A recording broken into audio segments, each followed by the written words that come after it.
എല്ലാ ജില്ലകളിലും LDF സ്ഥാനാർത്ഥികൾ ഉജ്ജ്വല വിജയം നേടുമെന്ന് ഉറപ്പിച്ച് പറയാൻ കഴിയും. അതുറപ്പാണ്. തെരഞ്ഞെടുപ്പിൽ പ്രചാരണം ഏത് വിഷയത്തിലൊക്കെ ആയിരിക്കും ഈ ജനങ്ങളുടെ ഒരു വോട്ടൊക്കെ നിർണ്ണയിക്കുക എന്നുള്ളതാണ്? ജനങ്ങൾ കണ്ട ജീവിതമുണ്ടല്ലോ. കഴിഞ്ഞ 9.5 കൊല്ലക്കാലത്തെ ഇവിടുത്തെ ജീവിതമുണ്ട്. ഓരോ രംഗത്തുണ്ടായ മുന്നേറ്റമുണ്ട്. അതെല്ലാം ഉണ്ടാക്കിയ ഗവൺമെൻറ്റിന് അവർക്കറിയാം. അതുകൊണ്ട് ഈ ഗവൺമെൻറ്റിൻ്റെ നേട്ടങ്ങളെ പറ്റിയുള്ള തികഞ്ഞ വിശ്വാസമുണ്ട് അവർക്ക്. നിങ്ങൾ കാണുന്നത് 3-ാം ഊഴത്തിന് വേണ്ടിയുള്ള ആമുഖമായിട്ടാണ്. ഇതിൻ്റെ ഫലം ഉറപ്പായി സംഭവിക്കാൻ പോകുന്ന കേരളത്തിലെ LDFന്റെ 3-ാം ഊഴത്തിൻ്റെ ആദ്യപടിയായിരിക്കും ഈ ഫലം. അശേഷം ആശങ്ക നിങ്ങൾക്കില്ല.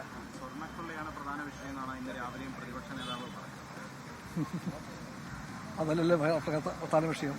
സ്വർണ്ണക്കൊള്ളയിൽ LDFന് ഒന്നും മറച്ചു വെക്കാനില്ല.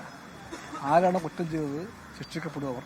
ഇത് വെച്ച് വീണ്ടും പറയുന്നു, ശബരിമല അയ്യപ്പൻ്റെ ഒരു തരി സ്വർണം ആരെങ്കിലും അപഹരിച്ചാൽ അതാരെ തന്നെ ആയാലും അയാളുടെ പാർട്ടി ഏതായാലും LDF ഗവൺമെൻറ് ശിക്ഷിക്കും അവരെ. ദാക്ഷിണ്യം ഉണ്ടാവുകയില്ല. അങ്ങനെ പറയാൻ കേൾപ്പുണ്ട് LDFന്. ആ LDFന് അവർക്കറിയാം, വോട്ടർമാർക്കറിയാം. അതുകൊണ്ട് സ്വർണ്ണക്കൊള്ളയൊന്നും LDFനെ ബാധിക്കില്ല. പക്ഷേ വേറെ പലതും ബാധിക്കും. സ്ത്രീത്വം എന്ന ഒന്നുണ്ട്. ആ സ്ത്രീത്വത്തെ ചവിട്ടി പതിച്ചുകൊണ്ട് കോൺഗ്രസിൻ്റെ ചില പുതിയ മുഖങ്ങൾ കാണിച്ചു കൂട്ടുന്ന കോപ്രായങ്ങൾ സ്ത്രീവിരുദ്ധമാണത്, ജനവിരുദ്ധമാണത്. അതെല്ലാം വോട്ടർമാർ കാണുന്നുണ്ട്. അതുകൊണ്ട് ആ ഒരു താരതമ്യത്തിൽ LDF UDFനേക്കാൾ BJPയേക്കാൾ ബഹുദൂരം മുമ്പിലാണ്. ഒരു കാഴ്ച എല്ലായിടത്തും കാണുന്നുണ്ട്. പരോക്ഷമായിട്ടും കാണുന്നുണ്ട്, പ്രത്യക്ഷമായിട്ടുമുണ്ട്. UDFനും BJPക്കും അങ്കലാപ്പുണ്ട്, ഭയപ്പാടുണ്ട്. LDF വിജയത്തിൻ്റെ സുരക്ഷിതമായിട്ടുള്ള അവസ്ഥ കണ്ട് അവരിപ്പോൾ എപ്പോഴും ചെയ്യും പോലെ തന്നെ പരസ്പരം ഒളിഞ്ഞും തെളിഞ്ഞും കൈകോർത്ത് പിടിക്കുന്നുണ്ട്. ദിലീപിനെ നടിയെ ആക്രമിച്ച കേസിൽ ദിലീപിനെ വെറുതെ വിടുന്ന ഒരു സാഹചര്യം ഉണ്ടായി. പ്രോസിക്യൂഷൻ ഏതെങ്കിലും തരത്തിലുള്ള വീഴ്ച സംഭവിച്ചതായി കരുതുന്നുണ്ടോ? അതിന് അന്ത്യമായിട്ടില്ലല്ലോ. ആ കേസിന്റെ അവസാന വാക്കായിട്ടില്ല. അതിൻ്റെ മുകളിലും കോടതിയുണ്ട്. ആ കോടതിയിൽ വെച്ച് സത്യം തെളിഞ്ഞു വരും. LDF അതിൽ ഓരോ പാർട്ടികളും നിൽക്കുന്നത് അതിജീവിതക്കൊപ്പമാണ്. സിനിമ ഏറ്റവും വലിയ കലാരൂപമാണ്. അവിടെ വലിയ സ്ത്രീ പങ്കാളിത്തമുണ്ട്.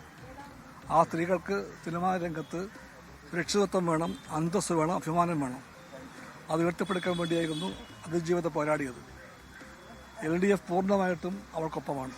ഇന്നും നാളെയും അവൾക്കൊപ്പമായിരിക്കും. മേൽക്കോടതിയിൽ സത്യം തെളിഞ്ഞു വരുമെന്ന് പറയുമ്പോൾ ഇപ്പോൾ സത്യം തെളിഞ്ഞിട്ടില്ല എന്നാണ്. പൂർണ്ണമായിട്ടില്ലല്ലോ. ഒരു ചോദ്യമുണ്ടല്ലോ, 1 മുതൽ 6 വരെ അക്യൂസ്ഡ് കുറ്റക്കാരാണ്. അങ്ങനെയാണെങ്കിൽ ഈ കുറ്റം ചെയ്യാൻ ആരാണ് അവർക്ക് തുണയായത്? ആ തുണയായവരെ ആരെപ്പോൾ ശിക്ഷിക്കും? ആ ചോദ്യം കേരളം ചോദിക്കുന്നുണ്ട്. അല്പസമയം മുമ്പ് UDF കൺവീനർ പറഞ്ഞത് ദിലീപിന് നീതി കിട്ടി, സർക്കാർ ഇങ്ങനെ അപ്പീൽ പോയി പരിഹാസ്യരാവുകയാണ്, എല്ലാത്തിനും ഇങ്ങനെ അപ്പീൽ പോയിക്കൊണ്ടിരിക്കുകയാണെന്നാണ് UDF കൺവീനർ ഭാഗത്തുള്ള ഒരു പ്രതികരണം ഉണ്ടായത്. അപ്പോൾ UDF കൺവീനർ ആരുടെ ഭാഗത്താണ് ആണ് ചോദ്യം. UDF ആരുടെ ഭാഗത്താണ്? UDF ചവിട്ടിത്തേക്കപ്പെട്ട സ്ത്രീയുടെ ഭാഗത്താണോ? UDF അപമാനിക്കപ്പെടുന്ന സ്ത്രീത്വമുണ്ട് കേരളത്തിലെ സിനിമാ രംഗത്ത്, അവർക്കൊപ്പമാണോ? അതോ UDF എല്ലാ രംഗത്തെയും പോലെ തന്നെ സ്ത്രീപടകന്മാർക്കാണോ പഞ്ചാമരം വെച്ചുന്നത്? സംശയമൊന്നും വേണ്ട.